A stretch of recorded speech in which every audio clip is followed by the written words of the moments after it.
Tsunami आने वाली है, आप समय रहते कदम उठाएं। लेकिन उस समय की जो सरकार, उस जो दिल्ली में सरकार बैठी है, उन्होंने उनकी बात को गंभीरता से नहीं ली। हमने हिमाचल प्रदेश में सबसे पहले सरकार को चिताया और सबसे पहले हमने अभियान शुरू किया। हालांकि मेरा प्रदेश व्यापी दौरा था, मैंने उस दौरे को रद्द किया। 23 तारीख को हम शिमला में विधानसभा का सत्र चल रहा था, एक बहुत बड़ी जनसभा करने वाले थे, हमने उस जनसभा को स्थगित किया। और 14 तारीख को स्वयं मैं अपने साथियों के साथ अस्पतालों का अपने दौरा किया। उसके बाद हमारे ज़िलों में भी हमारे नेताओं ने दौरे किए और जायजा लिया कि हमारी जो स्वास्थ्य सेवाएं हैं वो क्या इस बीमारी के लिए तैयार है। लोगों में जागरूकता अभियान हमने शुरू की। मैं स्वयं अपने साथियों के साथ शिमला के ISBT और दूसरे क्षेत्रों में गया और हमने सैनिटाइजर और मास्क बांटकर लोगों में जागरूकता अभियान की शुरुआत की। हमने सबसे पहले आपदा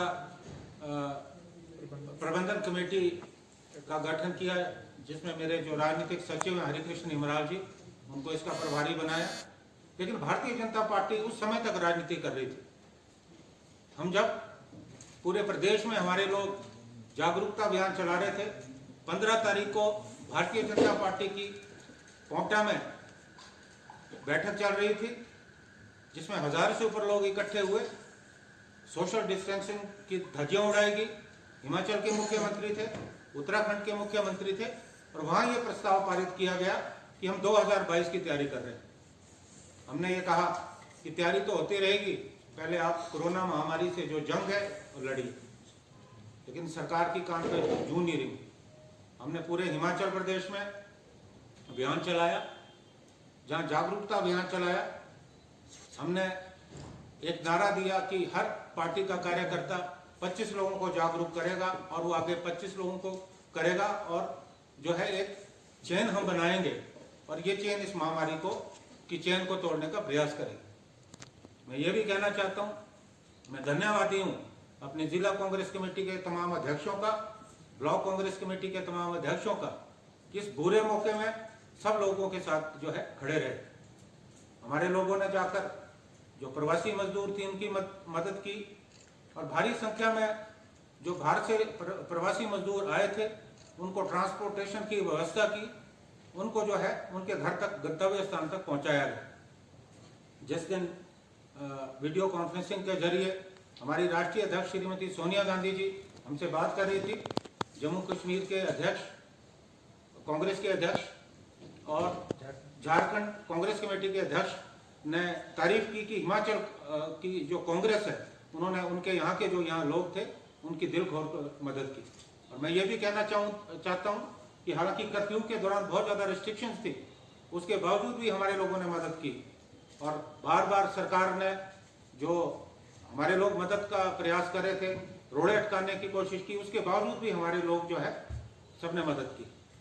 कांग्रेस पार्टी ने एक आपदा कोष की स्थापना की, जिसमें कुल मिलाकर 13,91,000 आया और ये सारा का सारा चेक से आया। हमने किसी से कोई नगद पैसा नहीं लिया और हमने ज़्यादा लोगों पे भार इसलिए नहीं डाला क्योंकि सब लोग अपने अपने तौर पे मदद कर रहे थे।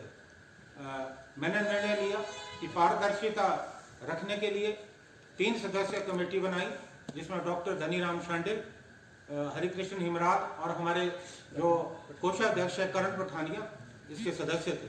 पहले हमारा विचार था कि हम ये पैसा जो है मुख्यमंत्री राहत कोष में देंगे, लेकिन बाद में हमारे लोगों ने कहा कि मुख्यमंत्री राहत कोष में देने का कोई फायदा नहीं, कि जिस ढंग से घोटाले सामने आ रहे हैं आप खुद निर्णय लीजिए। और परसों बैठक हुई इन 3 लोगों की, इन्होंने निर्णय लिया कि जो भी पैसा आया है, हम जो 3 अस्पताल हैं, शिमला, टांडा और मंडी का मेडिकल, हम जो कोविड हॉस्पिटल हैं हम वहाँ जाके वेंटिलेटर देंगे। तो वो प्रक्रिया चल रही है और शीघ्र ही कांग्रेस पार्टी जो है इन जो भी राशि है वो वेंटिलेटर पे खर्च करेगी। मैं ये कहना चाहता हूँ कि इस दौरान प्रदेश में भ्रष्टाचार के नए आयाम स्थापित हुए। और इस महामारी के चलते जब पूरी मानवता जो है खून के आंसू बहा रही थी, दूसरी तरफ भारतीय जनता पार्टी से जो जुड़े नेता हैं वो अपनी जेबें भरने में लगे हैं, जो सबसे ज्यादा शर्मनाक इस सदी का कृत्य है। आप देख रहे होंगे कि कांग्रेस पार्टी ने जब मामला संज्ञान में आया कि किस तरह से सैनिटाइजर घोटाला सचिवालय में हुआ, जब मामला सामने आया कि किस तरह से वेंटिलेटर्स पे जो है घोटाला हुआ, पीपीई किट्स पे घोटाला हुआ, रेनकोट्स पीपीई किट्स की जगह रेनकोट इस्तेमाल हुए, और ये मामला कांग्रेस पार्टी ने नहीं, भारतीय जनता पार्टी के जो वरिष्ठ नेता हैं, चाहे प्रेम कुमार धूमल हो, चाहे शांता कुमार जी हो, उन्होंने भी इस मामले को उठाया। और जब कांग्रेस पार्टी ने इस मामले को उठाया, हमने कहा एक वीडियो जो है ऑडियो जो है सामने आई जिसमें 5 लाख के लेन देन का जो है जिक्र था। जब हमने इस मामले को उठाया, हमने कहा कि इसकी गहन जांच होनी चाहिए कि एक अधिकारी ये कृत्य नहीं कर सकता, निश्चित तौर पे उसके पीछे जो है किसी बड़े नेता का हाथ है। और जब हमने दबाव बनाया तो भारतीय जनता पार्टी के जो प्रदेश अध्यक्ष है उन्होंने जो है अपना त्याग पत्र दिया। हम ये कहते हैं कि ये त्याग पत्र नाकाफी है, क्योंकि आज जो स्वास्थ्य महकमा है वो मुख्यमंत्री जी के अधीन है और मुख्यमंत्री जी इस जिम्मेवारी से नहीं बच सकते।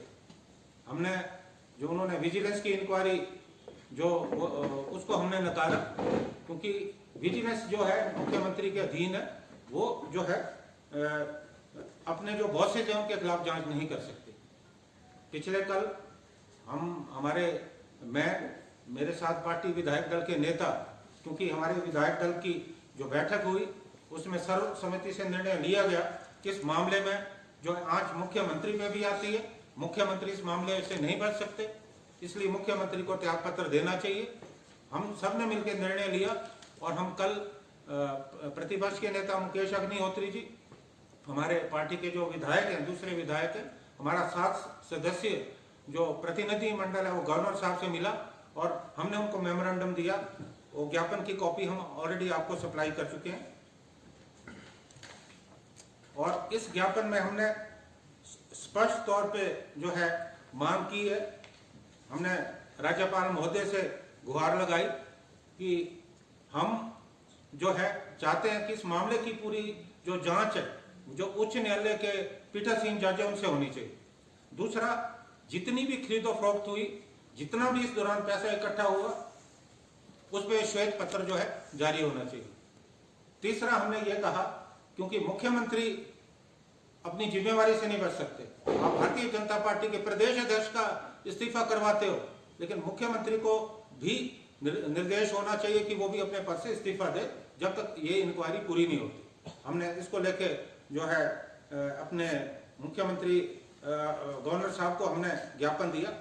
और मैं ये भी कहना चाहता हूं कि कांग्रेस पार्टी ने कोरोना के दौरान सरकार का पूरा समर्थन किया। जब पहला लॉकडाउन था, दूसरा लॉकडाउन था, हम सरकार के साथ खड़े रहे। हमने कहा कि हम कोई राजनीति नहीं करेंगे। हमने समय समय पे सरकार को जो है सुझाव भी दिए और हमारा फर्ज बनता है प्रदेश के प्रमुख विपक्षी दल होने के नाते हमारा वी आर स्टेक होल्डर्स। इतने साल हिमाचल में कांग्रेस पार्टी ने शासन किया, इस प्रदेश को बनाने में हमारी भूमिका रही है। हमने सुझाव दिए, लेकिन कई बार हमारे सुझावों पे थोड़ा अमल भी हुआ, कई बार तकलीफ भी हुई, लेकिन हमने एक रचनात्मक विपक्ष की भूमिका जो निभाई है। और मैं ये भी कहूँगा कि जब आज हिमाचल प्रदेश में जिस ढंग से मामले बढ़े हैं, इसमें कहीं ना कहीं बीजेपी और प्रशासन की जो है कहीं ना कहीं कमी सामने नजर आ रही है। जब प्रदेश के बाहर से जो लोग थे हमारे, उनको लाने की बात थी, हमने भी समर्थन किया। आज तो विदेशों से भी लोग बाहर अपने देश में आ रहे हैं, लेकिन जिस अफरा तफरी में लोगों को यहाँ लाया गया, जो प्रोटोकॉल्स थे उनको फॉलो नहीं किया गया, आज उसका नतीजा है कि हिमाचल प्रदेश में जो है इतने मामले बढ़े। और प्रदेश में जो लोग लॉकडाउन में रहे, सरकार का समर्थन किया, आज उन लोगों को भी तकलीफ हो रही है कि उनका इतने दिनों का जो बलिदान था, जो उन्होंने घरों में रहकर कर्फ्यू का पालन किया, आज वो व्यर्थ होता हुआ नजर आ रहा है। और हम सरकार को कहते रहे कि आप जो है लोगों को राहत दीजिए। हम बार बार ये मांग करते रहे मैं ये पूछना चाहता हूं कि इतने महीनों में सरकार ने किस वर्ग के लिए क्या किया? किसान और बागवानों की